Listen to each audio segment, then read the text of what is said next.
seen her at the Just for Laughs Festival. She just moved here from Chicago. Yeah, a little more, please. Thank you. All right, give it up for Cameron Esposito!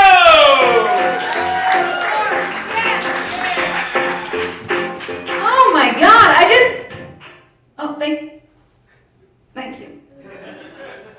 I just moved here like 6 weeks ago. Already I'm doing a show with Tom Hanks. What is my life?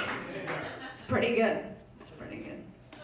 I actually, this is a true thing. This is not jokes that are written down over there. I actually know his son. I've done a show with his son.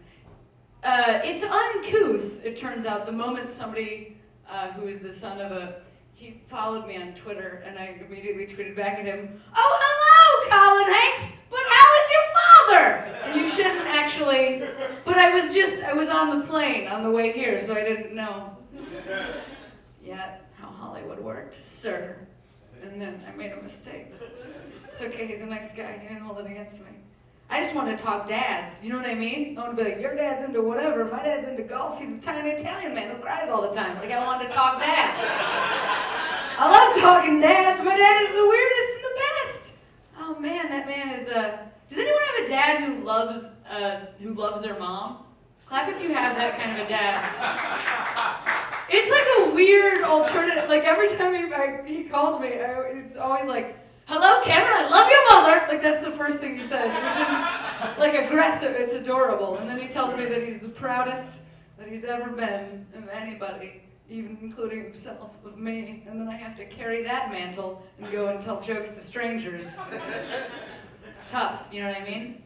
There's a little Nick Esposito behind each one of us, propelling us forward into our jokes. And that's my dad's name, Nick, so that's what I'm talking about. If I lost anybody there, because my last name is Esposito, I'm talking about my father, who's a small Italian man and he cries he loves my mother. Okay. So that's happening. I have a dad, just like some of you. And also, what else is happening? I'm a giant lesbian, obviously. That's also... Thank you. Yeah, thank you so much. It is... That's a true thing about my life and my haircut also. It's about my life and my haircut, my sexual fucking also. That's what it's also about. Women, and I'm with women. I have a girlfriend, so I'm with her, and we're both women. We have female bodies, the two of us. And we make financial decisions together, but we also kiss. And then we're talking about having kids. But not having kids, like adopting, because my gender is fighter pilot, so I would look fucked up. Can you imagine? They don't even make pregnancy maternity vests. Like, they don't even make that. So I'll carry a baby the day I can carry that child in my bicep. Not a moment before. Because that would look correct. Can you imagine? And then that would look good. That would be right. I would be into that. Well, so I am a jack. Oh, thank God I finally get to wear this. You know, like, because I grew up in the suburbs of Chicago, and it was like, I didn't know gay was a thing you could be. Like, the same way that I didn't know that, like, I thought gay and, like, leprechaun, I thought those were, like, imaginary things for parades, and I didn't realize that they were a thing you could be in your life forever. Like, but I've always been like this also. Like, I love my body, but it is athletic, and I came out. I'm just, like, ready for rugby, like I know I did. Just, like, throw a girl on my shoulder, run the ball, and, like, I've always just been like a Russian doll of tiny jackets over tiny jackets. I've always been like this. Just, how many days a week do you guys think a suburban girl should wear a coonskin cap? Because I wore one 7 days a week. Still sort of wearing one. A little bit. Still sort of wearing one. So thank God I finally, like, this is fine. Like, I went to Portland last weekend, and that's a little bit, like, it's almost too beautiful. When you're like, when this is what's going on, and then you get off in a plane in Portland, and you're just like, oh my God, my people. You know, like, it's just, because the straight women look like this, the men look like this, and everybody looks like this.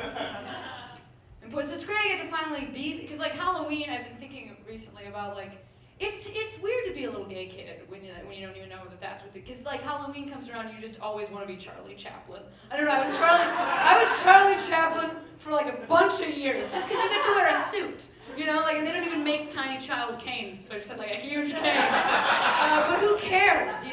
wore like a three-piece or whatever was around.